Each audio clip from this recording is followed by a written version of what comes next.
What up, my fellow Knicks fans? This is your guy Marcellus Ease, and don't panic quite yet. Now, in this segment right here, we take a look at one of the most underrated aspects of the Knicks season thus far, Isaiah Hartenstein, as he not only has brought rim protection to the Knicks ever since the Mitchell Robinson injury, but he's beginning to add on to the already motor that this team has with guys that are relentless on the boards, adding many more second chance opportunities to the Knicks when it comes to our shooting, and also showing some versatility, as at times he does felicitate the offense. And low-key, we've been seeing flashes of this ever since the preseason. But I'm not going to say no more. Let's just get to it. See, as you can see, the more you fuck around, the more you're going to find out. And also, if you stay down here and you never fuck around, you'll never find out. I'll go right. So in just the Knicks' third preseason game, you start to see flashes of what made Isaiah Hartenstein really valuable to this lineup. As in this possession right here, you're going to see him grab 2 offensive boards, and he's also going to be the one to provide the finishing touches in this possession. And also with this bench unit, what I liked about this third preseason game, Thibs allowed him to operate up top as he just missed McBride right there. Let's take a look at that again. He had the right idea, right on the money with McBride. It's just he reacted a little bit too late. Now, one thing that actually stood out with me in this third preseason game is that Thibs allowed Hartenstein to operate up top, and he shows his ability to be able to put the ball on the floor, and he gives that bench unit a couple different looks. So right here, once again, a flare screen gets set on both sides of the court. Because right here, here's a flare screen to get the shooter wide open. He's supposed to curl around here. As we're going to see, Hartenstein kind of rejects it as the ball handler / screener. And right here was supposed to be the flare screen to actually get Evan open. But this screen was kind of set poorly. Defender kind of got over on it, and Evan was not open. So they're giving Hartenstein the options to kind of operate up top, to kind of figure out what he wants to do. And it's sort of in that same role that Bam is out in Miami, and even Draymond Green out in Golden State. They kind of play that similar role where they kind of got to make the reads. They're the ball handler / screener. They can reject the handoff here and give it to another guy coming off that screen. As you can see, Thibs is kind of giving Hartenstein free range. And this is our first sneak peek in just a third preseason game, in which we probably didn't even realize at the time. But Hartenstein was basically auditioning for the much bigger role, which was soon to come after the OG trade and the Mitchell Robinson injury. Now, opponents coming off these screens got to be real cautious, because Hartenstein just keeps his hands real active. As we're also going to see Towns get sloppy coming off that pick. Once again, check out the active hands right on Drummond. He thought he had it. Once again, eventually it's going to fall in the scouting report. You got to be careful, because Hartenstein's hands are just real fucking active. Now, fast forward with Mitch out and the Knicks needing some sort of rim protection. Look at the versatility of Hartenstein as he recovers right here and gets the block on Rudy Gobert. Once again, Hartenstein showing the versatility on the recovery. Once again, Hartenstein just blocking Gobert in an area in which he normally converts at a high rate. So right here is a prime example of Hartenstein making the proper reads. As he looks at OG right here, and he kind of looks off Dante, but Dante's gonna make a cut, and the whole time he's aware of him. So he points at OG, makes a proper pass to Dante.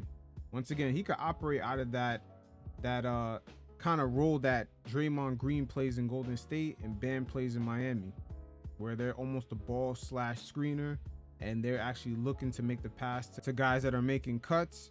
And Mitchell Robinson, in a way, if he could develop this skill set, that's another way he could elevate his game up to a whole nother level, just being that passer in the post.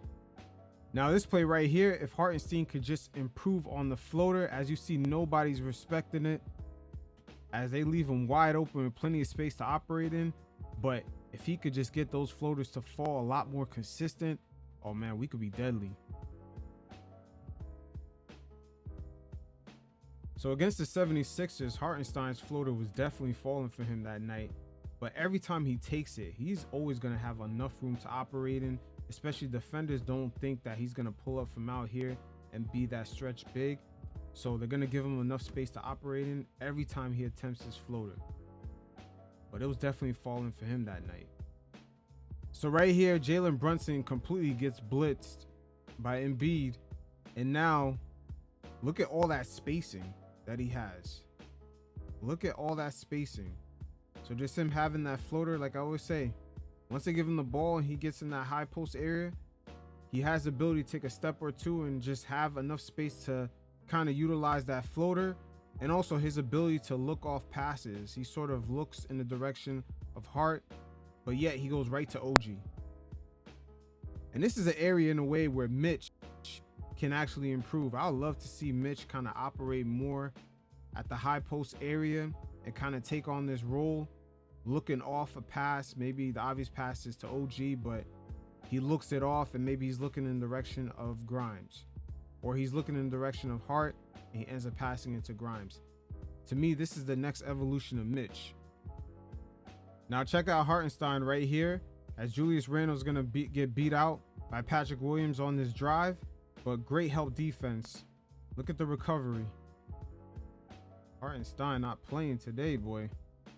But again, this is sort of the characteristics the Knicks were looking for when they got OG, a help defender who had great awareness. And it's great to put it alongside Hartenstein. So right here, Patrick Williams, he's going to try it. Hartenstein is not having it today. Now, during this matchup, I don't know if Embiid was sick or not, but what the fuck was this? This is some lazy shit. Hartenstein is not having that. But just overall poor effort by the 76ers, and Hartenstein just not having that. Now in this play right here, we're going to see Hartenstein keeping up with Tyrese Maxey, and not only he's keeping up with him in transition, he also does not give up on the play, and he's able to recover on Oubre to get the block.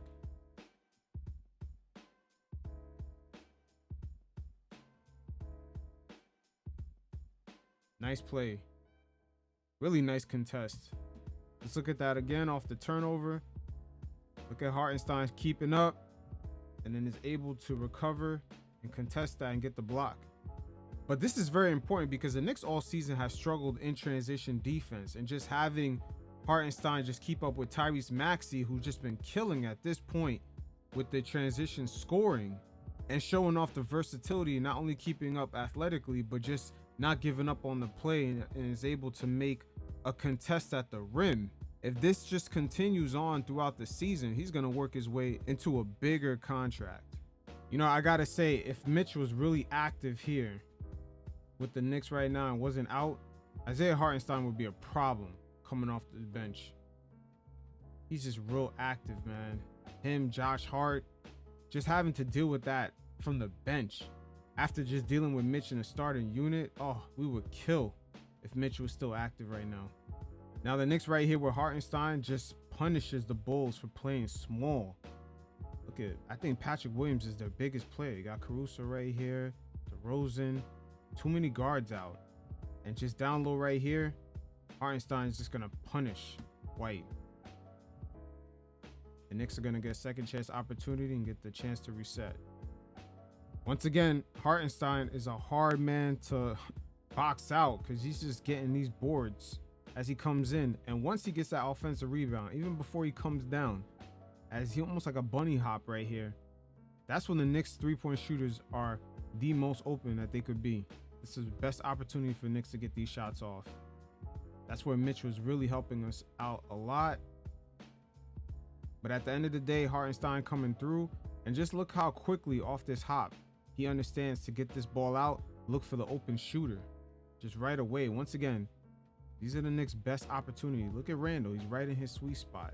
Randle loves it from out here and where Brunson's at. Now in the 76ers game, here's something that Thibs did quite different. Instead of running Precious along with the bench unit, he actually featured Hartenstein a lot more.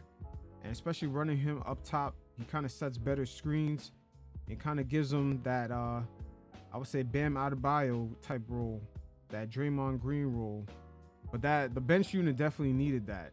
They needed a spark. But the 76ers game was definitely the breakout game for that bench unit ever since the OG trade. And they needed a shakeup. And part of that shakeup was combining the minutes of Hartenstein more along with that unit.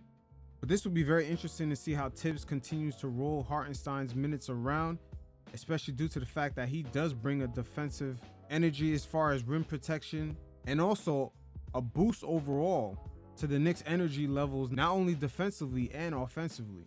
As at times he does provide that second chance opportunity with the offensive rebounding as well as his passing skills that he shows off from time to time, operating as the ball handler as well as a screener at the same time, showing that he can make key decisions as to knowing when to hand the ball off or making passes to players that are making cuts.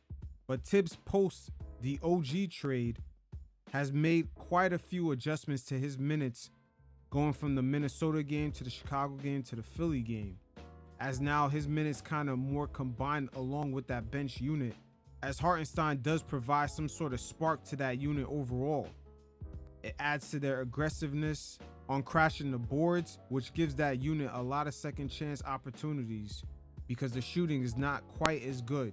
But again, it's something about having these players in a contract year, but it's almost like a double-edged sword. They're going to play good for you today, but you got to pay them more than double that tomorrow. So it's looking like Hartenstein is going to play himself into a nice check, but we'll see how it plays out. Until next time, you fellas, stay safe. Peace.